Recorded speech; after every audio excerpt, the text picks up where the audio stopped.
When I told her I was finally joining her gym to work out together, she said, "Do me a favor. Act like you don't know me there.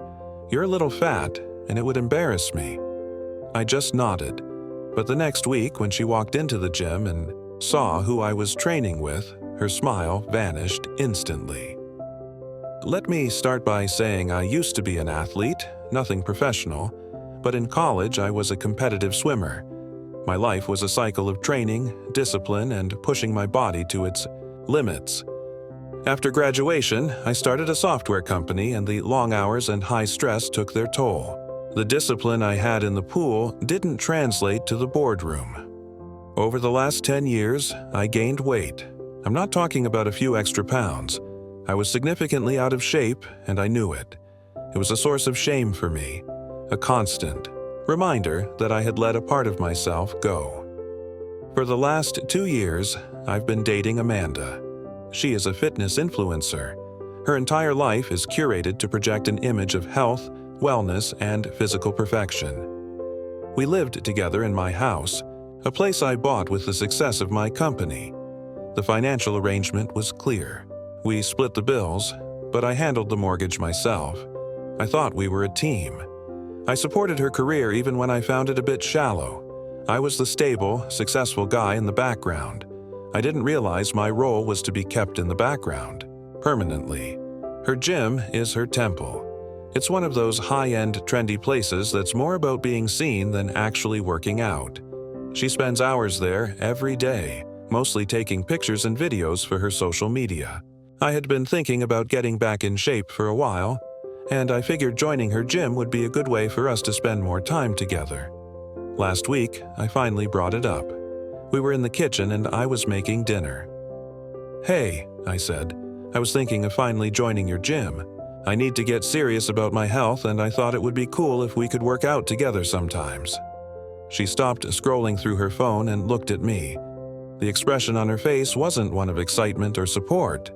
It was a look of pure, unadulterated panic. She put her phone down and walked over to me, adopting a tone you might use with a child who is about to do something embarrassing in public. "Babe," she said, her voice tripping with fake sweetness. "I love that you want to get healthy. That's great, but my gym it's kind of my office. It's where I build my brand." She took a deep breath. "So, if you do join, you need to do me a favor. Act like you don't know me there. You're a little fat, and it would embarrass me." The words just hung in the air between us. "You're a little fat, and it would embarrass me." It wasn't just an insult. It was a complete and total repudiation of me as her partner. I was a liability to her brand, a shameful secret to be hidden. I didn't yell. I didn't get defensive. My mind, which has spent a decade building complex systems, just processed the data. This relationship was a failed project. The foundation was rotten. It was time to scrap it and build something new. I just looked at her, my face a complete blank, and then I nodded. "Okay," I said, my voice perfectly neutral. "I understand." She was so relieved that I wasn't making a scene that she completely missed. The cold, dead finality in my eyes. She patted my arm and said, "Thank you for being so mature about this." She had no idea what was coming. She thought she was protecting her brand. She didn't realize she'd just given me the motivation I needed to build a better one. Update 1. The day after Amanda handed me my official notice of irrelevance, I didn't go to her gym. Instead, I went to war. My battlefield was my laptop, and my weapons were logic and research. Amanda had made a critical error.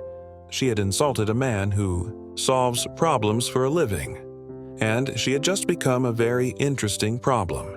Her embarrassment wasn't just about my weight. It was about her brand. In her world, everything is about association. I was a bad association. So, my plan was simple. I was going to associate myself with someone who would make her head explode. Amanda has a rival, a woman named Valerie. Valerie is another fitness influencer in our city, but she's the real deal. She's a former professional athlete with actual certifications and a reputation for intense, non-nonsense training. While Amanda posts pictures of herself in cute gym outfits, Valerie posts videos of herself lifting insane amounts of weight. They have a history of passive-aggressive competition, and Amanda is deeply insecure about Valerie's authenticity. I spent the next 2 days doing a deep dive on Valerie. I analyzed her business model, her social media engagement, and her brand partnerships. I saw an opportunity. She was a brilliant trainer, but her business wasn't scaling. She was trading her time for money, one client at a time. I drafted a business proposal. It was a 10-page document complete with market analysis, revenue projections, and a detailed execution plan. Then I reached out to her, not as a potential client, but as a potential business partner. We met at a quiet coffee shop. I laid it all out. I told her my story, not the emotional parts, but the data points. I was a former competitive athlete who had let himself go. I had the drive, the discipline, and the financial resources to undergo a radical physical transformation. I would be her ultimate case study. The proposal was this: I would pay her double, her highest personal training rate for a 3-month exclusive contract. She would be my dedicated trainer. In return, we would document every single step of my journey. The workouts, the diet, the struggles, the successes. We would hire a professional videographer and photographer to capture it all. We would use this content to build and launch a premium online fitness program called the Phoenix Project. I would handle the entire business side, the platform development, the marketing, the finances. She would provide the expertise. We would be 50-50 partners in the new venture. She was skeptical at first, but as I walked her through the numbers, the marketing plan, and the technical backend I could build, I saw her eyes light up. It was a chance for her to scale her brand beyond anything she could do on her own. And the story, a successful but out-of-shape guy using his own system to reclaim his health, was incredibly marketable. She looked at me, a slow smile spreading across her face. "And what about Amanda?" she asked. "Amanda is a data point that confirmed my hypothesis." I said, "This isn't about her. This is about building a successful business." Valerie laughed. "I'm in," she said. "When do we start?" We started the next day. We spent the rest of the week in planning sessions, hiring the video crew, and getting my initial fitness assessments done. It was brutal. I was weaker and slower than I had been in 15 years. But for the first time in a long time, I felt a spark of my old self returning. At home, I played the part of the defeated boyfriend. I told Amanda I had decided against joining her gym, that she was right, and that I would just try to eat better at home. She was so smugly satisfied with her victory that she didn't notice the new gym bag in my car or the fact that I was suddenly leaving the house at 5 a.m. every morning. The following Monday was day 1. We weren't training at her trendy, superficial gym. Valerie had a partnership with a hardcore old-school weightlifting gym across town, a place with more squat racks than selfie mirrors. Our first session was scheduled for 5:30 a.m., but I had one more piece of the plan to put in place. I knew Amanda's schedule. She never went to the gym in the morning. She went at 10 a.m. when the lighting was best for her pictures. So, on Monday morning, I sent a little gift to her gym. I had a specialty coffee truck park right outside from 9 a.m. to 11 a.m. with a sign that said, "Compliments of Valerie Stone Fitness, fueling real workouts." It was a petty, beautiful declaration of war. A shot across the bow, and it was designed to do one thing: make sure Amanda was already annoyed and off balance before she even walked through the door. The stage was set. All I had to do was show up and work. Update 2. The first week of the Phoenix Project was hell. Every muscle in my body screamed in protest. Valerie was a relentless, brilliant trainer. She pushed me to my absolute limit and then a little further. The video crew was there for every painful moment, capturing every grimace and every drop of sweat. It was humbling and exhausting. It was also the most alive I had felt in a decade. At home, Amanda was completely oblivious. She was so wrapped up in her own world that she didn't notice I was practically crawling into bed at 9:00 p.m. every night, or that our fridge was suddenly stocked with grilled chicken and broccoli instead of the wine and cheese she preferred. The coffee truck outside her gym was a massive success. I heard from a friend who is a member there that it was the talk of the gym. Amanda was furious, ranting to anyone who would listen about how unprofessional and aggressive Valerie was. The reveal was scheduled for the following Monday, exactly 1 week after my training began. We had a plan. Valerie had a private training studio within the larger gym, a glass-walled room reserved for her high-profile clients.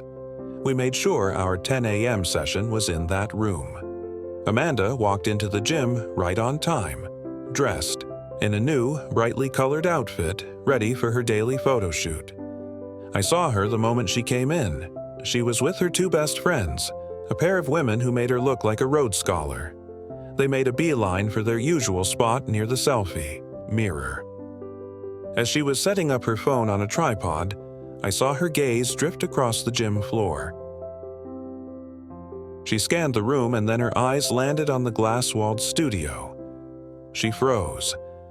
Inside that studio was her worst nightmare. It was me in the middle of a brutal set of deadlifts, my face red with exertion. And standing over me, coaching me, was Valerie. But we weren't alone.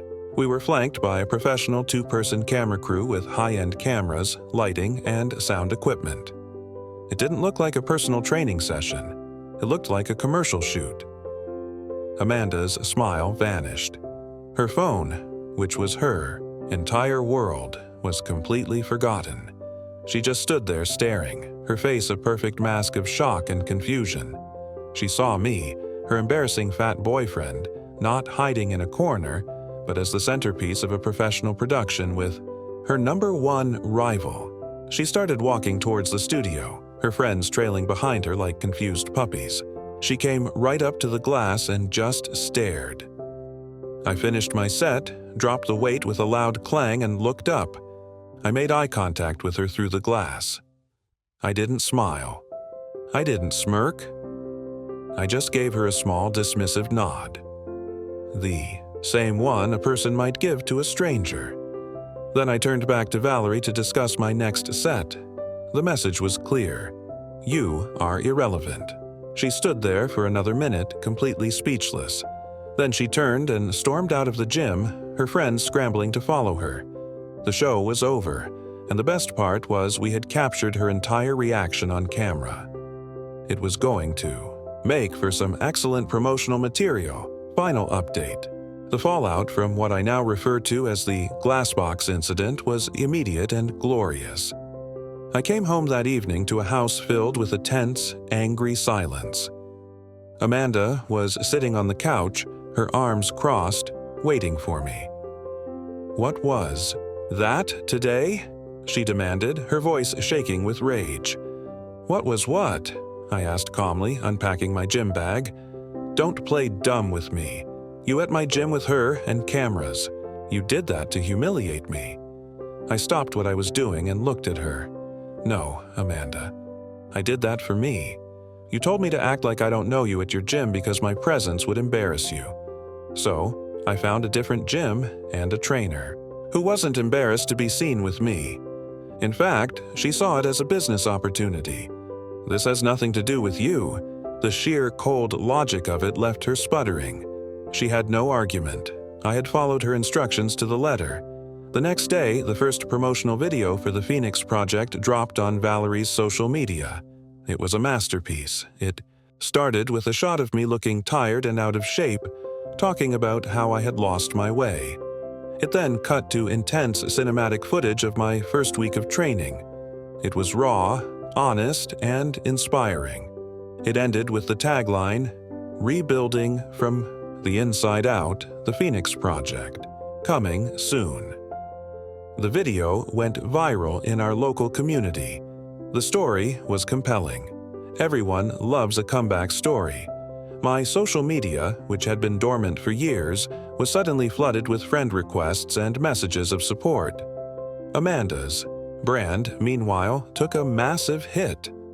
Her content, which was all about looking perfect, suddenly seemed shallow and fake compared to the authentic, gritty journey we were documenting.